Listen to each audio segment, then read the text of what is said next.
Alors, je vais vous parler sous le titre « Les horizons de la peur ». Il se trouve que c'est un des titres donnés aux 4 matinées de formation proposées par le CPCT de Lyon, le Centre psychanalytique de consultation et de traitement, qui a travaillé en 2017 autour du thème « Qu'est-ce qui me radicalise ?», auquel nous avions eu le plaisir d'avoir pour invité M. Benslama. Alors, il se trouve que je suis praticienne moi-même au CPCT, mais j'avais proposé le texte qui suit lors de ces matinées de formation. Mais je vais vous parler de mon expérience de psychologue en institution auprès d'adolescents dits très difficiles, un foyer qui accueille des jeunes entre 16 et 20 ans à Lyon, pour lequel nous sont adressés des enfants extrêmement violents, en rupture de parcours multiples, avec pour la plupart des placements multi-institutions type CER, CEF, souvent un passage par la détention, et des enfants fugueurs, puisqu'on sait que la fugue est aussi une manière de préserver du passage à l'acte. Alors, il nous est reconnu un certain savoir-faire avec les jeunes violents, ce qui nous vaut d'avoir un certain nombre de placements directs, comme on les appelle, c'est-à-dire que le juge ne confie pas à l'ASE qui elle-même cherche un foyer, mais c'est le juge qui place directement dans le foyer, il choisit le foyer. Alors, je vais vous parler des incidences, des événements qui ont secoué la France depuis 2015 dans ce foyer pour adolescents en danger, devenus dangereux, décrochés du lien social et décrocheurs actifs du lien social. Au lendemain des événements de Charlie Hebdo, les adolescents des foyers de la protection de l'enfance où je travaille, et je signale par la même occasion que j'ai écrit un livre avec une éducatrice appelé « Les adolescents de l'illimité », ces adolescents sans limite sont captés par les images circulant sur les réseaux sociaux. Ce sont des sujets modernes. Le groupe de jeunes se rallie autour d'un détail, vu sur les vidéos qui circulent sur Internet. La carte d'identité oubliée sur les lieux du crime, acte énigmatique que les adolescents interprètent comme le signe d'un complot, un complot médiatique contre une minorité de jeunes indésirables dans un monde qui leur est hostile. Dans le même temps, un éducateur affiche dans le foyer, en toute bonne foi, croyant délivrer un message de paix, « Nous sommes tous Charlie ». La réponse ne se fait pas attendre. Les jeunes créent d'une seule voix leur slogan « Nous sommes tous des Koulibaly ». Comme une traînée de poudre, la fièvre s'empare des corps, signe de la contagion de l'angoisse. L'affiche retirée des murs ne fait pas céder l'agitation des jeunes. Nous appuyons sur notre expérience, et il en faut dans ces moments-là, selon laquelle un jeune qui terrorise est aussi un jeune terrorisé, une éducatrice et moi décidons prestement, nous n'avions pas grand choix, il se trouve quand même que pour la petite histoire, ce soir-là, nous étions 2 dans l'institution, nous décidons prestement de faire conversation avec chacun d'entre eux. Nous tentons de repérer à quoi fait écho pour chaque jeune, un à un, ce ralliement oratoire autour des signes en tous sens, en tout genre. Par exemple, Erwan, 17 ans, menace. Dans le bureau, il essaye de dire d'où vient le danger pour lui. Nous l'y invitons fermement. Il est effrayé par une vidéo qui circule dans les médias, la vidéo d'un terroriste abattant de sang-froid un policier à terre. Il extrait de ce visuel effrayant pour lui une image, l'arme qui devient l'objet de sa peur. Il se sent comme l'homme à terre, à la merci d'un autre sans limite, tout entier agité par sa peur. Il reconnaît avoir lui-même la main sur la gâchette. À prendre très au sérieux avec ce genre de jeunes. Il sort de son effroi face au visuel en nous confiant son téléphone avec lequel il visionne sans cesse la vidéo. Pour autant, il a grand-peine à restituer le pistolet qu'il porte en permanence sur lui. Ou encore Luc, 17 ans, jeune exilé, qui retrouve le climat de guerre qu'il croyait avoir laissé à des milliers de kilomètres. Il se sent poussé à s'armer de nouveau. Nous avons pour habitude de vérifier les couteaux sous les oreillers, mais ce soir-là, il y en avait bon nombre. Nous avons parlé à chacun, accueilli les peurs opaques à la compréhension immédiate, une à une. Nous avons aussi remercié les jeunes de leur confiance en la parole. Sauf Bruno, 19 ans, capuche sur la tête, écouteurs sur les oreilles, particulièrement sous tension, qui scande à haute voix, menaçant les paroles haineuses de rap qui hurlent dans ses oreilles et le coupent du monde. L'éducatrice ferme la télévision qui diffuse les commentaires du drame en boucle. Bruno regagne sa chambre, chacun s'apaise un peu. Mais le lendemain, Alizée, 15 ans, jeune fugueuse, qui avait disparu sans laisser de traces depuis un moment, réapparaît au collège, où elle ne se rend évidemment jamais, et choisit pour scène la cour de l'établissement pour y hurler « Allah Akbar ». Informée par le collège, l'éducatrice va la chercher après que les professeurs aient décidé de porter plainte contre elle et prononcer une mise à pied sur le champ. Je vous rappelle que c'était l'affolement à ce moment-là. Les réponses étaient évidemment un peu affolées. L'éducatrice me convoque dans le bureau avec Alizée. C'est souvent des petites mises en scène que nous manions. Au récit de l'éducatrice, je lève les yeux au ciel. « Tu n'as donc trouvé que ça pour te faire jeter du collège ?» Alors Alizée dit sa haine du collège, son embarras, petit à petit, de s'y sentir étrangère à la classe qui suit, et elle non. Elle se sent étrangère au cours qu'elle ne comprend pas. Dans les internats de la protection de l'enfance pour adolescents difficiles, nous, professionnels, sommes coutumiers des pratiques de stabilisation momentanée de l'angoisse. Et pourtant, nous avons dû apprendre de cette situation inédite de 2015. L'horreur a fait rupture dans la rationalité rassurante de la vie quotidienne, dans nos maisons à nous, mais évidemment dans les foyers de la protection de l'enfance. Horreur relayée dans l'intimité du foyer par le flot des informations illimitées des médias. Ce que nous avons appris cette fois devint principe dans l'institution. Couper les jeunes des images des réseaux sociaux au profit de conversations avec des grandes personnes, nous, renforcer les présences adultes, se recentrer sur les préoccupations du quotidien. Lors de la triste soirée du Bataclan, les jeunes craignent que ça ne leur tombe dessus. Les frappes meurtrières aveugles leur font particulièrement peur, ravivent les traumas du passé qui ne trouvent pas à se conjuguer pour eux et ne trouvent qu'à se conjuguer au présent, chez ces jeunes aux vies brisées.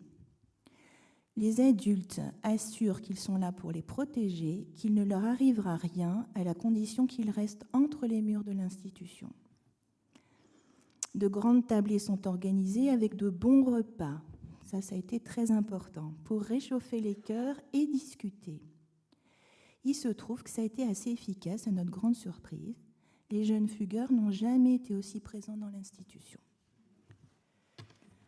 Alizée s'y est installée et y a développé un vacarme contestataire. S'est mise à voler, à protester avec agressivité et à revendiquer, alors même que nous lui proposions l'intervention d'un professeur dans les murs, qu'elle n'apprendrait qu'à la condition de partir de l'histoire et de parler des conflits palestiniens. Voilà. Nous nous sommes empressés de ne pas aller sur le terrain de la vérité et de la religiosité auquel nous convoquait Alizée, terrain qui, nous l'avons repéré, nourrit l'agressivité. Alors Bruno, il est capté par les images télévisées de l'aéroport de Bruxelles, dévasté par une explosion. Je baisse le son du téléviseur, choc de la rencontre. Que voit-il dans ces images ? Alors je fais le pari de proposer à ce grand enfant, craint des autres pour ses particuliers accès de violence, d'aider ses camarades à penser les événements avec du recul. Alors évidemment, c'était un sacré pari. Avec mon aide, Bruno tente de dire ce qu'il a vu à la télé, d'organiser une phrase dans un grand désordre. Il dit « Oh, là c'est abusé, ça cherche même pas à savoir si ça tue des musulmans. » J'appuie. Alors tout le monde était très attentif à ce qu'il disait. Ça voudrait dire qu'on ne peut pas se fier à ceux qui se disent être des frères. Tout le monde de dire « Ouais, c'est abusé ». Nous nous sommes arrêtés sur cette indignation collective, volontairement. Bruno veut alors me dire tous les trucs qu'il a dans la tête dans mon bureau. Alors que, lors de notre première rencontre, il m'avait apostrophé, hurlant qu'il refusait les neuroleptiques des psys. Mais Bruno vient me dire qu'il se perd dans ses idées, dans son imagination sans fin, qui trouve à s'arrêter uniquement avec des certitudes. Bruno anesthésie par ailleurs les voix qu'il entend avec des stupéfiants. Le camion fou lancé sur la promenade des Anglais suscite des commentaires sarcastiques et des ricanements d'excitation chez Matt, 13 ans, jeune arrivant au foyer. Face à ces ricanements, un responsable du foyer menace de porter plainte devant toute manifestation de ce type. Point de bascule. Le discours qui faisait tenir les signes d'une communauté au foyer bascule, le climat change dans les murs. C'est du tout au tout. Les jeunes se rassemblent autour d'un sentiment de défiance à l'égard des adultes. Les mots mécréants se mettent à circuler. Bruno, en chef de gang, brandit « On ne peut pas parler ici ».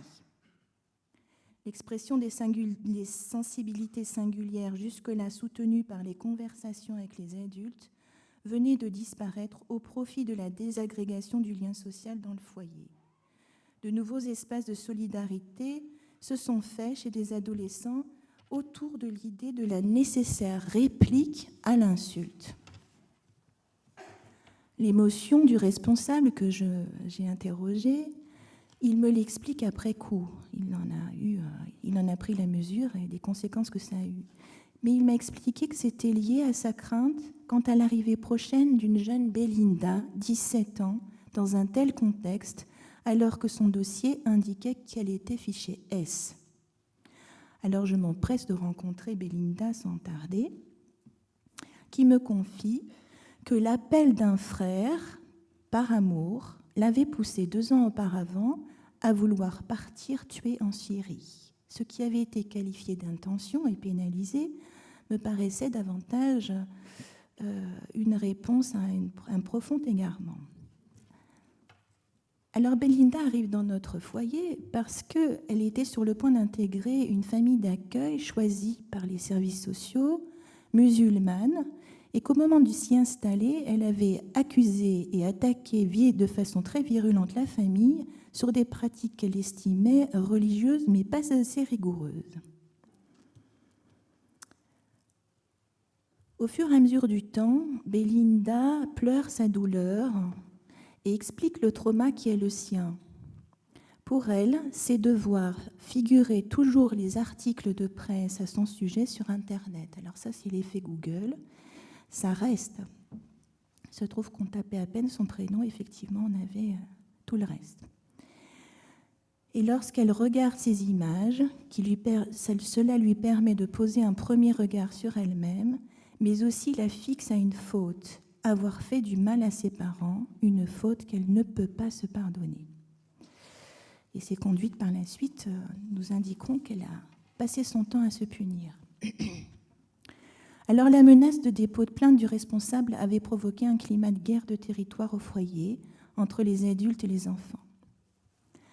Évidemment, la suite des événements allait être réinterprétée par les enfants. Par exemple, le meurtre du prêtre chrétien à Saint-Étienne de Rouvray. Il se trouve qu'à côté de Lyon, il est aussi à Saint-Étienne. Et ça a été réinterprété par les enfants dans la proximité lyonnaise. Enflamment les soupçons des jeunes. Ils interprètent ce meurtre comme une riposte au tag sur une mosquée lyonnaise où avaient été tagués ces mots « dehors ou la mort ». Alors nous refaisons conversation. Mais Bruno, lui, se met à regarder des vidéos de propagande sur le darknet dont les éducateurs passent leur temps à le détourner. en essayant de l'occuper activement ailleurs. Ils s'y parviennent parfois, pas toujours. Ce jeune, pourtant sans affinité religieuse particulière, se met à répéter en une insistante ritournelle « Ne nous rejoins pas, frappe d'où tu es ». Parole d'une chanson, dit-il. C'est en réalité un mot d'ordre du djihad. Il se trouve que dehors ou la mort résonne de façon intime pour Bruno, car il devra prochainement quitter l'institution malgré nos multiples demandes de dérogation, institution où il a trouvé refuge après de nombreux déplacements d'institution en institution. Alors, il se met à se soustraire à ses contrôles judiciaires, au rendez-vous avec le SPIP, et se condamne ainsi de nouveau à la prison. Je rencontre régulièrement ce jeune fou de détresse, pour qui la vie n'est plus assurée, de façon à estomper le leurre des mots qui le télécommandent, à désorienter ses certitudes, à le détourner de la tentation du passage à l'acte, sa riposte à une société qui, selon lui, le lâche. Bruno se perd. Comment faire reculer le possible sceau qui réduirait son être au mot « frappe ». Avec le soutien de l'ASE et du SPIP, il a été accueilli dans un petit studio éducatif, mais entre-temps a été incarcéré de nouveau. Alors, si ces adolescents bons à rien et capables du pire sont souvent dits sujets à risque, il y a pour moi davantage des instants à risque ou instants favorables. L'instant à risque est celui où se conjuguent plusieurs circonstances qui mettent le sujet au bord du passage à l'acte. Il s'agit du moment où le sujet est un peu trop près de l'affinité paranoïaque à la langue, cette maladie qui nous affecte tous, alors qu'il est aussi dans un moment de perte identificatoire, par exemple liée à cette délicate transition qu'est l'adolescence, mais aussi le moment où le sujet n'est plus porté par aucun discours humanisant ou tenant lieu d'une discrète fraternité. Là, il me semble que les circonstances sont réunies pour faire, dans cet instant en suspens, le terreau de la radicalisation d'une identification morbide, selon l'expression d'Éric Laurent, psychanalyste. Ces circonstances donnent alors, selon moi, sa puissance à l'instant. Mais cet instant est aussi favorable à qui peut le saisir, et c'est notre travail dans les institutions. Dans cette temporalité en abîme, il s'agit de repérer les peurs agies, les histoires qui font ressurgir accidentellement les peurs intimes, circonscrire ces peurs plutôt que de les laisser nourrir l'imaginaire et faire grossir soupçons et accusations, entraver la simplification de la pensée collective, embarquer les jeunes vers des réflexions complexes, étonner la catastrophe, pour reprendre le propos de Patrick Boucheron. Il s'agit alors de parler peu, de parler juste, de forger le mot qui propose une dérivation à l'identification épidémique et surtout à ne pas faire consister un devenir sans surprise, une histoire où plus rien ne peut survenir à l'horizon. Je vous remercie. Merci.